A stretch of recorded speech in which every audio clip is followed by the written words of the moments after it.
미군이 만약에 러우전에 참전했다면 하루 사상자가 3,600명이 예상된다. 직접 논문에 쓴 이야기입니다. 미국 스스로가. 미국의 방공망은 우리가 이란의 미사일이나 러시아의 미사일을 모두 뚫린다. 이란이 미사일을 500여 발 쏘았는데 요격한 게 35%예요. 65%는 뚫린 거예요. 지금 우크라이나에서 요구하지 않아요. 그게 러시아의 전자전 능력이 다 무력화됐습니다. 돈 버는 데 집중하다 보니까 그다지 실전성이 없게 돼버린 거다. 미국이 지금 무기가 상당히 노후화돼 있고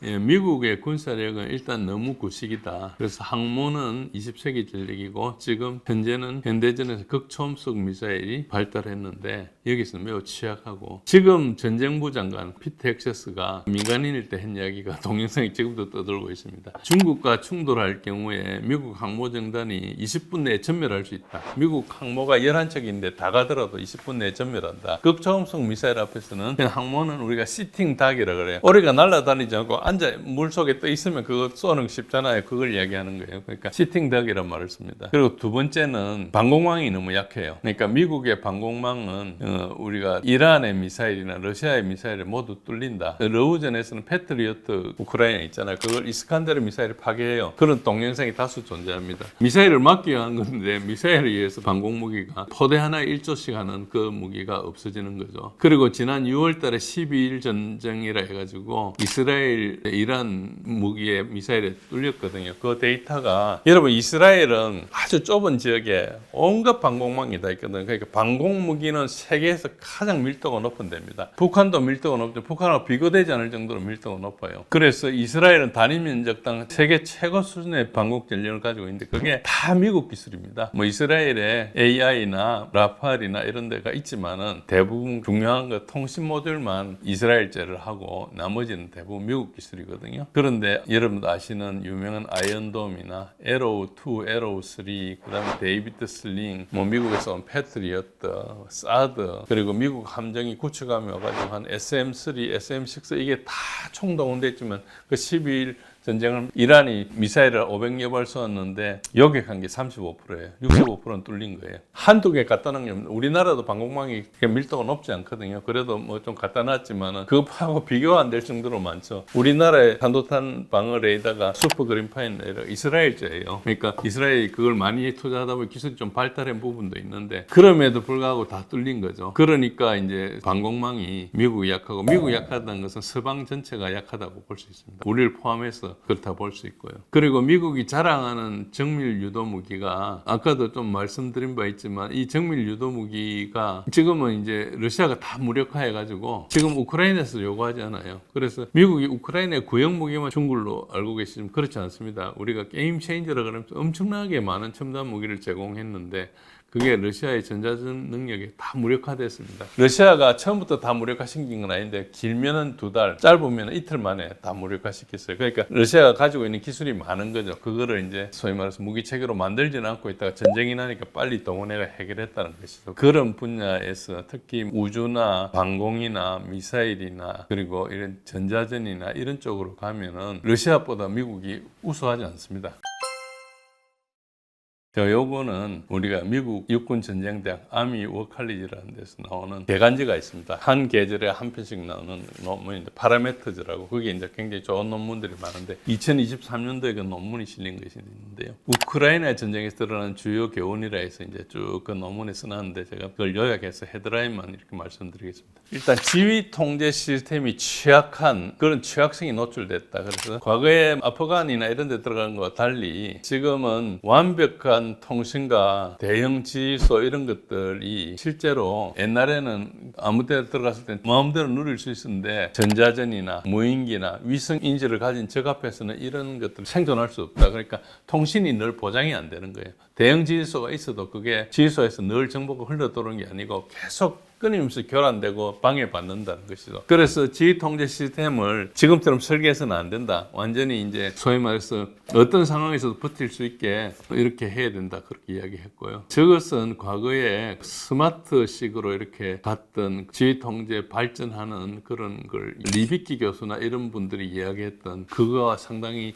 약간 반하는 이야기입니다. 그때는 저게 첨단으로 가는 게 결국 이긴다 그런 주장을 많이 했었는데 저게 그렇지 않다는 이야기를 지금 내놓은 하는 겁니다. 그게 이제 2년 전에 했던 논문이고요. 그 다음에 인무지의 문화 변화가 필수적이다. 그러니까 전쟁이 하도 이렇게 급히 변하고 하기 때문에 상명하복의 문화로는 전쟁 수행이 불가능하다. 그래서 규율된 불복종, 그러니까 무조건 명령을 따르지 말아라는 이야기가 아니고 시키면 시킨 대로 하는 식으로 해가지고는 전쟁이 안 된다. 중요한 것만 갖다 주고 네가 알아서 해라 하는 게 지금 오히려 전쟁이 낫다 이렇게 이야기하는 거죠. 이런 피라미드식의 방법으로는 전쟁 수행이 불가능하다. 병사가 굉장히 자율성을 가지고 임기응변을 많이 해야지 생존할 수 있는 그런 전장이 됐다는 것이죠. 그리고 사상자 관리하고 인력 재구성 위기가 심각하다. 미군이 만약에 러우전에 참전했다면 하루 사상자가 3,600명이 예상된다. 직접 논문에 쓴 이야기입니다. 미국 스스로가. 우크라이나가 해가지고 지금 1,500~600명이 하고 있는데 저기서 하루 3,600명을 예상했어요. 그런데 미군은 현재 모병이 부족하고 개인 예비군을 축소해가지고 굉장히 미군에 지금 인력이 없어서가 전략적인 취약점이 있다. 트럼프가 들어서기 전에 2년 전에 논문에 나온 이야기예요. 그리고 전쟁 양상의 변화는 지금 기술 혁명이 반영하고 있는데 기술이 하도 빨리 되니까 무인기나 위성이나 센서나 스마트폰, 이걸 오픈소스 정보 오신트라 그래. 이런 것들이 주무기화가 되는데 이거는 옛날에는 국가 행위자들이 했는데 지금 비국가 행위자들도 한다. 아무 테러 단체도 할 수 있는 것이다. 예멘 이런 데서 할 수 있는 것이고 미군이 과거에는 독보적으로 우세했던 것이 상대적으로 굉장히 약화됐다. 지금 기술이 엄청나게 빨리 보급돼 가지고 누가 받아가 쓰느냐가 중요하지. 미군처럼 누가 하나 만들어 가지고 전력화해 가지고 몇 년 걸려가 오면 벌써 이게 구형 기술이 되고 이런 거에 걸려 있다는 이런 이야기를 했습니다. 그리고 이제 기만 작전 이런 걸 많이 해야 되고 비밀 해제 정보 이런 것도 많이 해야 되는데 이제 무조건 자꾸 통제하는 게 이야기가 아니다. 웬만한 것들은 계속 알려줘야 된다. 그래서 하급 부대에서 여러 가지를 보고 자기가 판단할 수 있게 만들어야지 상급에서 이게 그야말로 전쟁 지도를 할 수 없다는 이야기를 하고 있어요. 그리고 다영역 작전 발전이 핵심이다. 그러니까 이거 전통적으로 육군은 육군, 육해공군이 따로 해가지고는 안 된다. 지금 이렇게 같이 해야 된다 이런 이야기를 하고 있는데 사실은 저 이야기를 잘 들어보면은 미군은 합동군이기 때문에 통합작전 수행 체계가 미진한 게 드러났어요. 지금 미군은 계속 이렇게 합동 이렇게 하려고 그러지만 각 군이 예산을 주도하고 각 군이 모든 걸 주도한 싸움이 시스템가 통합이 좀 안 되는 문화가 있습니다. 그걸 뭐 하기 위해서 40년 전부터 엄청난 노력을 했는데요. 아시다시피 미국의 초대 국방장관이 제임스 포레스탈인데 저 사람이 말을 안 들으니까 자살했어요. 국방장관 1호가 1947년도에. 그래서 아예 지금은 각 군 예산을 별도로 신령을 합니다. 그래서 서로 싸우지 않게 필요하든 필요하지 않든 알아서 이렇게 쓰는 것이죠. 그런데 반면 러시아는 기본적으로 통합작전 수행 체계가 돼 있어요. 그러니까 이거는 육해공군 이렇게 싸우지 않고 통합으로 싸우게 이렇게 처음부터 만들었습니다. 그래서 군 차이가 우리나라 같은 데서 병과 차이 정도밖에 차이가 안 나게 이렇게 하는 거죠. 우리는 아직까지 이제 미국의 합동군 개념으로 오기 때문에 우리도 좀 사실은 그런 비슷한 데 노출돼 있다고 볼 수 있죠. 지금 현재 러우전에서 드러난 것은 미국은 굉장히 화려하고 엄청나게